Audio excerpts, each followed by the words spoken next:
robots.txt। क्या आपने कभी सोचा है, हाँ कुछ पेज है जो हमें search engine like Bing, Google, Yahoo इन सबको नहीं दिखाने, या फिर कुछ डुप्लीकेट कंटेंट आपकी वेबसाइट पे है उसे आपको इंडेक्स नहीं करवाना, तो उससे हम कैसे रोकेंगे। Hey guys, this is Johnny Jindal, welcome to the channel Digi creators. और आज की वीडियो में हम इसी टॉपिक पे बात करेंगे, what is robots.txt and how to apply robots.txt in your website. तो मैं प्रैक्टिकल एग्जांपल के साथ सिखाऊंगा आपको robots.txt के बारे में सब कुछ। तो चलते हैं हम कंप्यूटर स्क्रीन पे और सीखते हैं। लास्ट वीडियो में हमने जाना साइट मैप क्या होता है, साइट मैप के बेनिफिट्स क्या होते हैं, मल्टीपल साइट मैप्स कैसे लगाते हैं और क्यों लगाते हैं, और साइट मैप क्रिएट कैसे करते हैं और साइट मैप सबमिट कैसे करते हैं वेबसाइट में। आई होप आपने प्रैक्टिकली ट्राई भी किया होगा। तो आज हम जानेंगे robots.txt। robots.txt क्या होता है?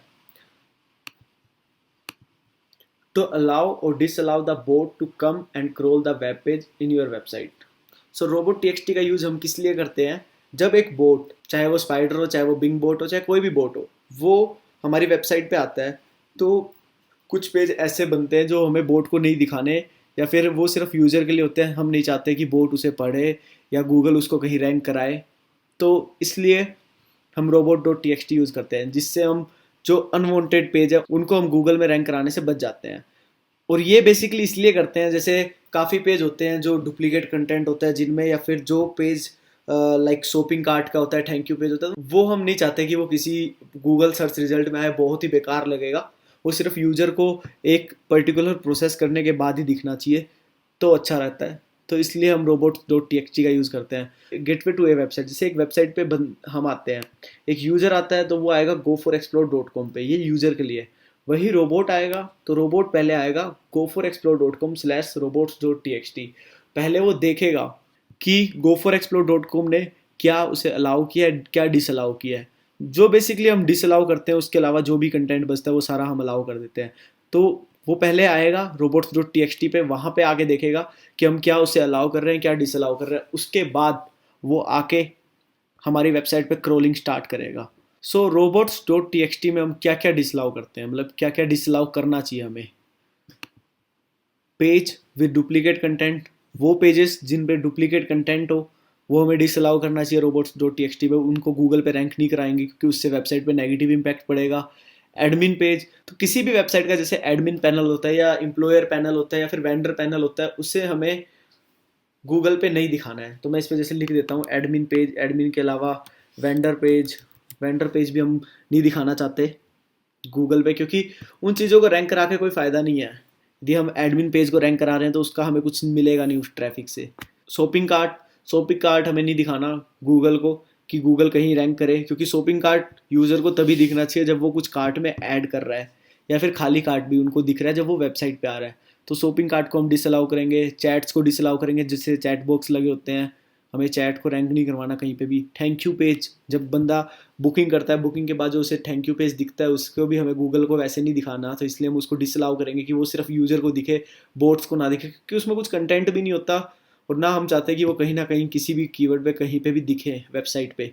नोटिफिकेशन बार, कोई भी नोटिफिकेशन हम यूज़र को भेज रहे हैं, यदि एडमिन पैनल के थ्रू हम यूज़र पैनल में कोई भी नोटिफिकेशन भेज रहे हैं, तो वो नोटिफिकेशन हम नहीं चाहेंगे कि बोट्स पढ़े, तो वो हम डिसअलाउ ही रखते हैं। तो ये थी वो चीज़ें जो robots.txt में हम डिसअलाउ करते हैं। यूजली आपको और भी कोई चीज़ लगती है वो भी डिसअलाउ कर सकते हो। मैं एग्जांपल दिखाता हूँ, जैसे हम किसी कंपनी का robots.txt देखते हैं। ये मैंने फ्लिपकार्ट का निकाला हुआ है, फ्लिपकार्ट ने क्या क्या अलाउ किया हुआ है, क्या क्या डिसअलाउ किया हुआ है। तो जैसे हम देखते हैं डिसअलाउ, उसने व्यू कार्ड डिसअलाउ किया हुआ है, उसने डायनेमिक जो भी प्रोडक्ट्स है वो डिसअलाउ किए हुए हैं, रिव्यूज़ उसने डिसअलाउ किए हुए हैं, स्टोर नेम उसने डिसअलाउ किया हुआ है, एफिलेट विजेट उसने डिसअलाउ किया हुआ है, एफिलेट मार्केटिंग उसको नहीं दिखानी, एससी से उसका कोई प्रोडक्ट निकलते होंगे, सर्च उसने सारा डिसअलाउ किया हुआ है, सर्च उसको नहीं दिखानी। तो अब हम देखते हैं जैसे टाटा मोटर्स। टाटा मोटर्स का क्या है, वर्डप्रेस पे एक नॉर्मल सी वेबसाइट बनी हुई है, तो उन्होंने WP एडमिन डिसअलाउ किया हुआ है, और इसके अलावा उन्होंने यहाँ पे साइट मैप लिस्ट किया हुआ है। तो साइट मैप हम वेबसाइट पे क्यों लिस्ट करते हैं, ये भी एक रीज़न है। साइट मैप हम वेबसाइट पे क्यों लिस्ट करते हैं, जैसे कि मैंने बताया gateway to a website, user के लिए goforexplore.com है, रोबोट्स के लिए goforexplore.com/robots.txt है। तो हम इसको इंडिकेट कर रहे हैं कि एक रोबोट हमारी वेबसाइट पे आ रहा है, जैसे एक बोट हमारी वेबसाइट पे आता है, और वो वेबसाइट पे आता है पहले इस पेज पे robot.txt पे। उसे पता चल गया क्या अलाउ करना है, क्या डिसअलाउ कर रखा है वेबसाइट ने, क्या उसे देखना है, क्या देखना नहीं है। अब उसको हम साइट मैप दिखा देते हैं, यदि यहीं से हम उसको साइट मैप पे भेज देते हैं और उसको बोलते हैं कि तू साइट मैप जाके देख ले, तो उसको मैप भी मिल जाता है साथ की साथ कि अच्छा मेरे को इस रास्ते से वेबसाइट पे जाना है और ये जगह जाके मेरे को क्रॉल करना है। तो ये चीज़ भी अच्छा होता है यदि हम एक बोट को robot dot T x T में साइट मैप दिखा रहे हैं, तो उसको पता चल गया कि ये चीज़ अलाउ है, ये चीज़ डिसअलाउ है, और ऐसे ऐसे मेरे को क्रॉलिंग करनी है। तो जैसे मैं एग्जांपल दिखा रहा था टाटा मोटर्स का, वैसे ही जैसे फेसबुक का है, फेसबुक ने क्या किया हुआ है, हर बोट का अपना एक डिसअलाउ बनाया हुआ है। जैसे यूजर एजेंट एप्पल बोट को ये चीज़ें नहीं दिखेगी, और बाइडू स्पाइडर को ये चीज़ें नहीं दिखेगी, बिंग बोट को ये चीज़ें नहीं दिखेगी, गूगल बोट, तो इसने सभी का अपना अपना बनाया हुआ है। गूगल बोट इमेज में क्या क्या नहीं दिखना चाहिए, तो इसने सारे बोट्स का डिसअलाउ क्रिएट किया हुआ है। और वही हम टाटा मोटर्स में देखते हैं, इसने यूजर एजेंट में किसी बोट का नाम नहीं लिखा, क्योंकि ये चाहता है सभी बोट के लिए सेम रूल अप्लाई हो, सभी बोट को WP एडमिन ना दिखे, बाकी पूरी वेबसाइट दिखे उनको। इसी पे टाटा मोटर्स ने अपना साइट मैप लगाया हुआ है। इसी में एक और एग्जांपल लेते हैं हम, वो लेते हैं हम एक और जो इतनी बड़ी वेबसाइट नहीं है, जोस्टल, मतलब इसके भी काफ़ी ज़्यादा पेज नहीं है। तो यदि हम जोस्टल का देखते हैं, तो जोस्टल ने भी यूजर एजेंट में कोई नाम नहीं लिखा हुआ और कुछ भी उसने डिसअलाउ नहीं किया। वो कहता है कि मेरी वेबसाइट पे जो भी आए वो सब कुछ देखे, पूरी वेबसाइट क्रॉल करे। डेट्स ओके, मतलब वो जो चाहते हैं, मैं नहीं चाहता कि मेरा एडमिन पैनल भी वो देखे, इसलिए मैं तो एडमिन पैनल डिसअलाउ करना ही प्रेफर करूंगा। उसके बाद उन्होंने होस्ट का नाम भी दिया हुआ है, आप भी लिख सकते हो अपने होस्ट का, जैसे कि इस वेबसाइट का होस्ट कौन है, go4explore.com का होस्ट go4explore.com है। यदि ना भी लिखो तो इसका कोई खास इम्पैक्ट नहीं है। फिर अपना साइट मैप। तो इस टाइप से आप अपनी वेबसाइट में robots.txt अप्लाई कर सकते हो, जो कि बोट के लिए है कि उसे क्रॉल करने के लिए क्या अलाउ किया गया है, क्या डिसअलाउ किया गया है। अब यदि मेरी वेबसाइट पे एडमिन पैनल है या वेंडर पैनल है, तो मैं कभी नहीं चाहूँगा कि बोट उस पैनल को देखे और उस पैनल को पढ़े। या फिर माई बुकिंग का पेज है, बुकिंग हिस्ट्री का पेज है, तो मैं नहीं चाहूँगा उसको देखे, क्योंकि वो यूजर के लिए है, वो बोट के लिए नहीं है, उसमें गूगल को कोई कंटेंट नहीं मिल रहा। तो इसलिए robots.txt का यूज़ करते हैं। अब सीखते हैं सबसे मेन पॉइंट, robots.txt अप्लाई कैसे होगी वेबसाइट में। इसके लिए हम सबसे पहले क्या करते हैं, नोटपैड ओपन करेंगे और इस टाइप से कोड होता है। तो जैसे इस टाइप से कोड होता है, ये कोड हम कॉपी कर लेंगे, मैं आपको नोट्स में दे दूंगा, आप इसको कॉपी कर सकते हो। तो जैसे मैं दिखाता हूँ आपको, मैंने एक robot.txt फाइल बनाई हुई है, तो इसी में इसको मैं डिलीट करके दोबारा से बनाता हूँ।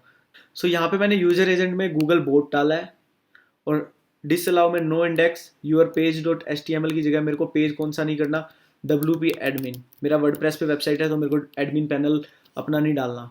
इसके अलावा भी मेरे पास कोई पेज है जो मेरे को नहीं दिखाना, तो वो भी मैं कर सकता हूँ। जैसे मेरी वेबसाइट पे एक पेज है जो मेरे को गूगल को शो नहीं करना, जैसे एक आर्टिकल मैंने ये लिखा हुआ है ईयरफोन पे वायरलेस हैंडसेट पे, एक आर्टिकल मैंने लिखा हुआ है my journey to Tirthan valley, GB Sojha and Jalori pass, और एक आर्टिकल जो वर्डप्रेस ने भेजा था और वो मैंने डिलीट नहीं किया, और मैं चाहता नहीं इसको डिलीट करना। मान लो, वैसे मैं डिलीट कर दूंगा इसको, बट फिर भी मान लो जैसे मैं इसको डिलीट नहीं करना चाहता, तो मैं इसका URL कॉपी कर लूँगा, हेलो वर्ल्ड, ये आर्टिकल का लिंक है। जैसे पूरा URL कॉपी करके दिखाता हूँ आपको, पूरा URL इसका ये है, इसमें से मुझे ये कॉपी करके ऊपर लिखना है, ये मैं WP एडमिन की जगह लिख दूंगा, ठीक है। क्योंकि नोमैडिक जोनी तो उसको पता है, क्योंकि nomadicjoni.com पे यदि ये robot.txt लग रही है, तो मतलब ऑब्वियस ही बात है, वो तो स्टार्टिंग का होगा ही, और इसको इंडेक्स नहीं करना, तो ये मैं सेव कर दूंगा। याद रखना, robots.txt फाइल में आपको यहाँ पे कोई RTF फाइल नहीं होनी चाहिए, यहाँ पे कोई .doc फाइल नहीं होनी चाहिए, एक्सेल फाइल नहीं होनी चाहिए, TXT फाइल होनी चाहिए, और इसको हम सेव कर देंगे।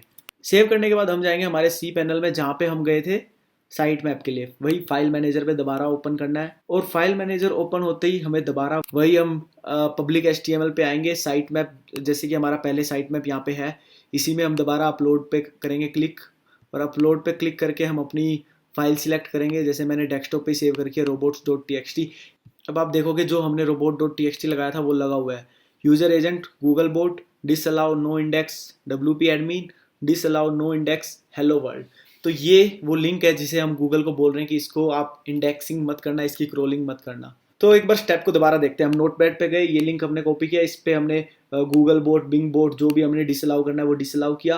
वेबसाइट सी पैनल पे गए, रूट डायरेक्टरी पे गए, जैसे हम साइट मैप पे गए थे, एक फाइल क्रिएट की, और फाइल क्रिएट करने के बाद सबमिट कर दिया। उसके बाद हमारे पास एक टूल है, ये टूल मैं इसका नाम भी मैं आपको नोट्स में दे दूंगा। तो ये robots.txt चेकर, इसमें हम चेक कर सकते हैं कि हमारा robots.txt सही लगा है या नहीं लगा। तो मैं nomadicjohnny.com का कॉपी करके इसमें डालता हूँ। मैंने इसमें आके चेक किया तो इसमें इन्होंने बता दिया यूजर एजेंट ये है, डिसअलाउ ये किया, डिसअलाउ ये किया है, और इसने कुछ और भी चीज़ें बताई है, जैसे the tool has found some directory part that don't include a trailer character. तो इसने बताया कि प्राइवेट, बोला कि आपको ये भी कमांड यूज़ करनी चाहिए कि आपके कुछ प्राइवेट लिंक बन रहे हैं, disallow/private/ ये भी यूज़ करना चाहिए। तो मैं अपनी डायरेक्टरी में, अपने robot.txt में ये भी ऐड कर लूँगा कि disallow/private की जो भी फाइल बनेगी वो डिसअलाउ रहेगी। तो robot.txt का बहुत यूज है, इसका काफ़ी यूज है। सबसे पहले जैसे हम देखते हैं, यदि हम एक आर्टिकल लिख रहे हैं और वो हमने ड्राफ्ट में डाला है, तो उस आर्टिकल को यदि रोबोट ने पहले ही पढ़ लिया हमारे पब्लिश करने से, तो हमारे पब्लिश करने के बाद रैंकिंग लेना बहुत मुश्किल हो जाएगा। तो इसलिए हम जितनी भी ड्राफ्ट की स्टोरीज है उस सबको robots.txt में रखते हैं। जितना भी हमारा बुकिंग्स है, कोई भी शॉपिंग कार्ट है, चैट है, थैंक यू पेज है, उन सबको हम robots.txt में रखते हैं ताकि गूगल आए, बट वो उतनी ही जगह क्रॉल करे जिस जगह हमने अलाउ किया हुआ है। सो आई होप गाइज आपको ये मॉड्यूल इंटरेस्टिंग एंड इन्फॉर्मेटिव लगा होगा। ये थी कुछ videos about make your site SEO friendly. आपको अपना कंटेंट SEO फ्रेंडली बनाने से पहले आपको अपनी साइट को SEO फ्रेंडली बनाना बहुत जरूरी है। यदि आपकी वेबसाइट ही SEO फ्रेंडली नहीं तो आपका कंटेंट बहुत मुश्किल से रैंक होता है। मैंने पहले भी एक वीडियो में बताया था। सो आई होप गाइस आपको ये सब समझ आया होगा और अब आप अपनी वेबसाइट पे इसे अप्लाई करोगे प्रैक्टिकली, क्योंकि प्रैक्टिकली अप्लाई करे बिना आपको कुछ भी ऐसे समझ नहीं आएगा, चाहे मैं कितने भी एग्जांपल के साथ शो करता रहूं। आप जब तक अपने डोमेन पे, अपनी होस्टिंग पे, अपनी वर्डप्रेस पे ये सब अप्लाई नहीं करोगे तब तक समझ नहीं आएगा। तो मिलते हैं हम नेक्स्ट मॉड्यूल में। नेक्स्ट मॉड्यूल भी SEO के बारे में नहीं होने वाला। कुछ चीजें हम जानेंगे जो SEO से पहले हमें अपने कंटेंट में इंप्रूव करने की जरूरत है, क्योंकि SEO सिर्फ इतना नहीं है कि मैं आपको बता दूं H1 H2 H3 में कीवर्ड डाल देना SEO हो जाएगा। नहीं, SEO बहुत बड़ा है। तो कुछ चीजें हम SEO सीखने से पहले जानेंगे और कुछ चीजें ऐसी है जो हम SEO सीखने के बाद जानेंगे, अप्लाई करेंगे। सिर्फ रैंकिंग लेना इंपॉर्टेंट नहीं है, रैंकिंग को बनाए रखना भी इंपॉर्टेंट है। ये सब हम जानेंगे आने वाली वीडियोज में। सो मिलते हैं नेक्स्ट मॉड्यूल में और सीखते हैं साथ में। Do subscribe the channel DG creators. Stay tuned.